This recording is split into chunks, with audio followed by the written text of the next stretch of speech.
आकाश में उड़ान भरते एरोप्लेन्स हो या फिर छुक छुक करती रेल या फिर सड़क पर फर्राटे से दौड़ती हुई बस, जब भी इन्हें देखते हैं तो एक सवाल मन में खुलबुला जरूर जाता है कि आखिर इन्हें बनाया कैसे जाता होगा। आज के वीडियो में हम आपके इसी सवाल का जवाब लेकर आए हैं, तो बिना वक्त गंवाए शुरू करते हैं आज का बहुत ही इंटरेस्टिंग वीडियो।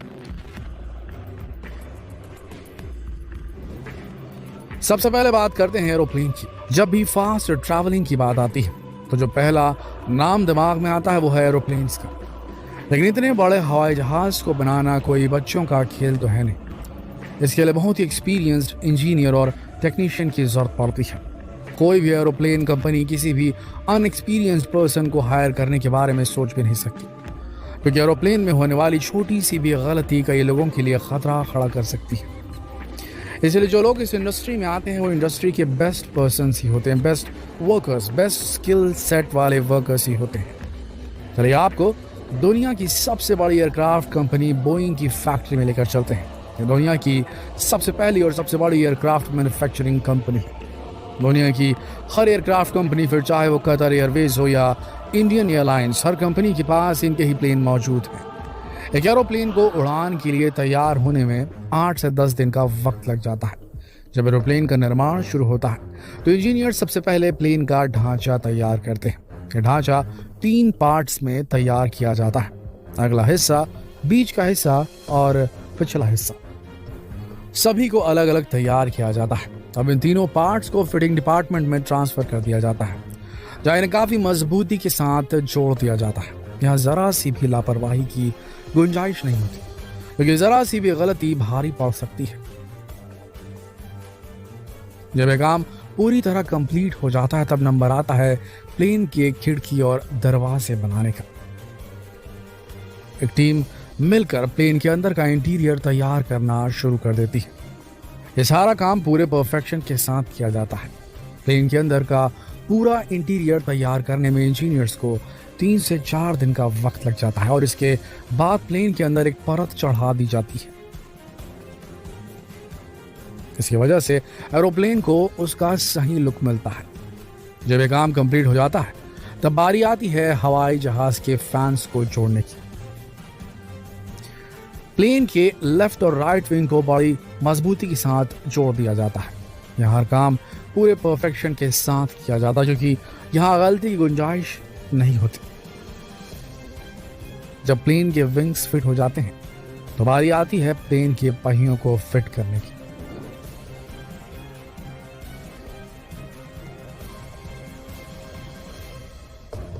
चलिए प्लेन के टायर भी फिक्स हो गए। अब जो काम है वो प्लेन मैन्युफैक्चरिंग का सबसे इंपॉर्टेंट पार्ट है, वो है प्लेन के ऑपरेटिंग सिस्टम को इंस्टॉल करना।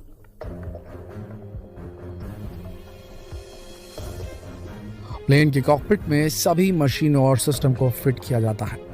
यह काम बहुत इंपॉर्टेंट है क्योंकि पायलट यहीं से प्लेन को हैंडल करते हैं। ये काम पूरा होते होते 5 दिन हो चुके होते हैं। अब बारी आती है प्लेन में बचे हुए बाकी काम करने की। जैसे प्लेन के बाथरूम, किचन, लिविंग रूम, सभी को बहुत ही प्रोफेशनल तरीके से सेट कर दिया जाता है। बस अब अंदर से देखने पर प्लेन बिल्कुल तैयार दिखाई देने लगता है। इस पूरे काम में 6 दिन हो चुके हैं, लेकिन अभी तक प्लेन में इंजन फिट नहीं हुआ है। तो अब नंबर आता है इंजन फिट करने का। एरोप्लेन के दोनों विंग्स पर भारी भारी इंजन फिट किए जाते हैं। इन्हीं इंजन की मदद से एरोप्लेन उड़ान भरता है, इसलिए ये इंजन काफी पावरफुल होते हैं। इसके बाद 2 इंजीनियर्स कॉकपिट में बैठकर हर छोटी से छोटी चीज की बारीकी से जांच करते हैं। प्लेन के इंजन, सभी मशीनें, हर चीज की हर एंगल से जांच की जाती है। एक एक वायर तक की जांच की जाती है। यह जांच बहुत जरूरी है ताकि किसी भी समस्या का सही समय पर समाधान किया जा सके। जब चेकिंग कंप्लीट हो जाती है तो एरोप्लेन को पेंट किया जाता है और उस पर कंपनी का नाम और लोगो भी पेंट किया जाता है, और उसके साथ उस पर प्लेन का मॉडल नंबर भी लिखा जाता है।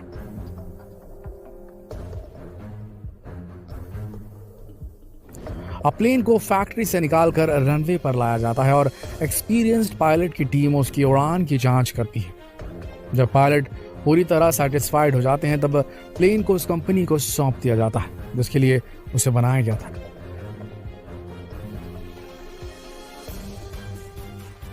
ये पूरी प्रोसेस 8 से 10 दिनों में पूरी हो जाती है।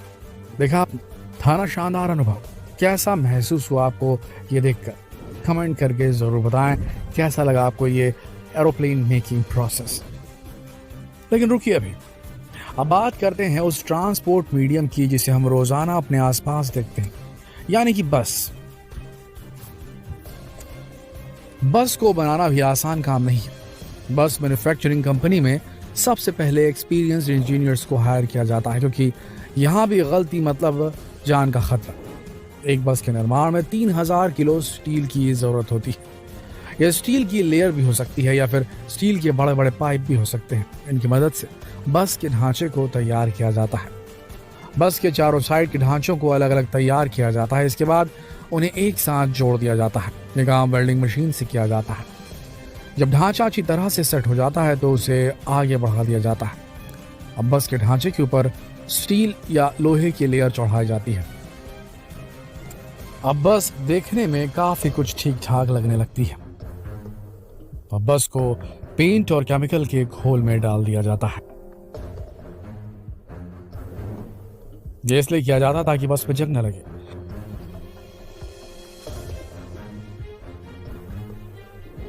इसके बाद बस के अंदर वायर की फिटिंग की जाती है। उसके बाद अगले और पिछले टायर के साथ पेट्रोल टैंक भी फिट किया जाता है।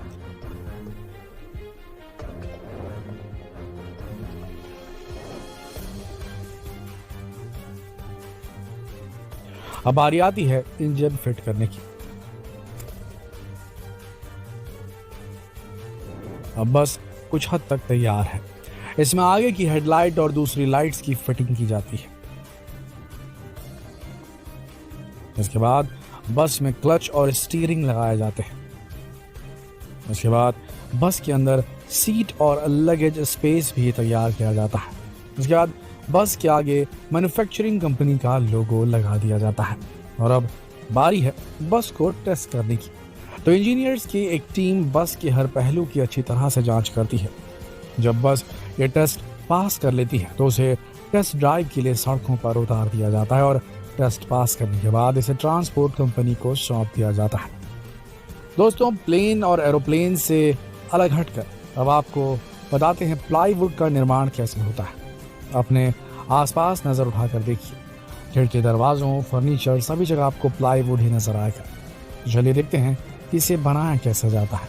इसके लिए सबसे पहले जरूरत होती है लकड़ी की, जिसके लिए काफी सारे पेड़ों को काटा जाता है और यहाँ से इन्हें सीधे फैक्ट्री में लाया जाता है, जहाँ इनकी घिसाई करके इनके ऊपर की छाल को उतार दिया जाता है। इसके बाद एक मशीन के द्वारा उनके पतले पतले पीसेस में उन्हें काट दिया जाता है।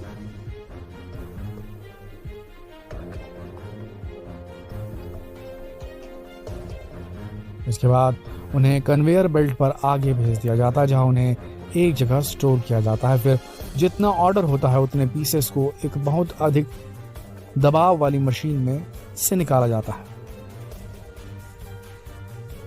यह मशीन लकड़ी पर इतना दबाव डालती है कि 2 से 3 लेयर एक दूसरे के ऊपर चिपक जाती है और इस तरह तैयार होता है प्लाई, जो कि आपके फर्नीचर और अलमारी बनाने के काम आता है।